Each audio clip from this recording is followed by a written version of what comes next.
Sorry about that. Mir Javed Danfar, Middle East analyst and co-author of the Nuclear Finks of Tehran, joins us live from Tel Aviv. Good to see you, Mir. What do you think will be the biggest challenges for the new coalition government, which Netanyahu has called dangerous for Israel? I think one of the biggest challenges will be to survive. They only managed to get elected as the new as a new government, excuse me, with a vote of 64 and 59 against. Now, to go forward, to get anything passed in terms of the budget, in terms of new laws for the judiciary, where they want to do reform and other places, they will need at least 61 or more, at least 61 votes in favor.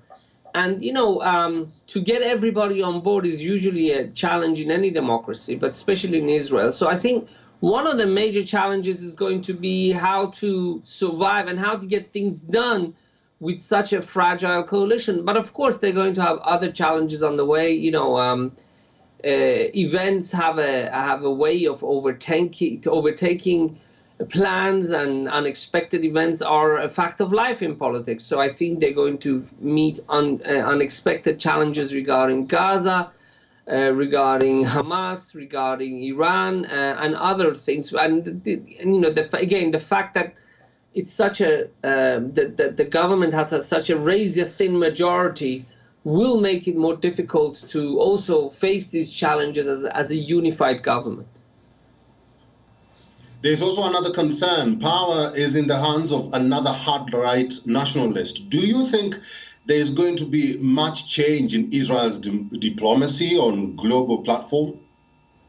That's a good question, Eric. From what we've heard, Naftali Bennett has said he's going to do things as a partner. His partner in partnership.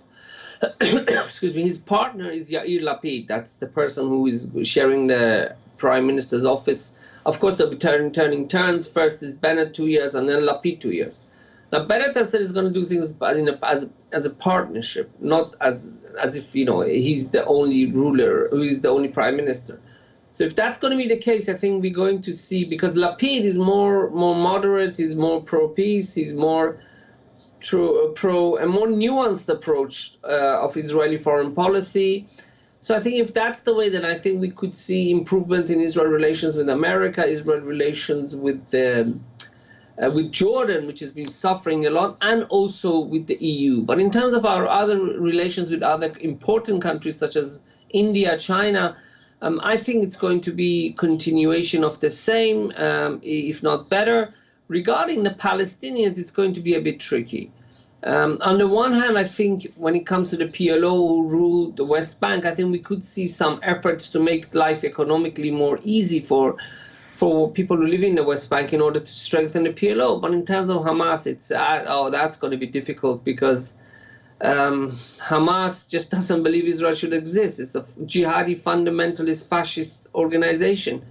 So they don't care who is in power. I think they will continue to be a challenge.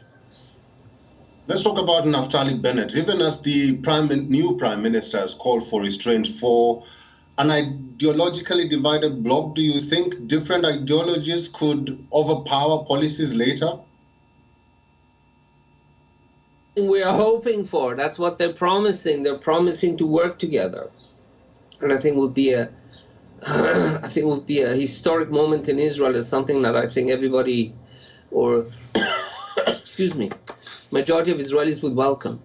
Majority of Israelis would welcome a unified government that takes into consideration all different points of view. Whether it will happen, I mean, they're making all the right promises. As I said, Naftali Bennett has said that he wants to work as partnership. He's not going to make decisions unilaterally. He's going to consult his coalition partners, especially Yair Lapid, who will replace him as prime minister in 2 years. They'll be taking turns. So that's what they've promised, and you know, the proof of the pudding is in the eating. We have to wait and see whether it will happen, but we are certainly hoping that we will see both of them cooperating.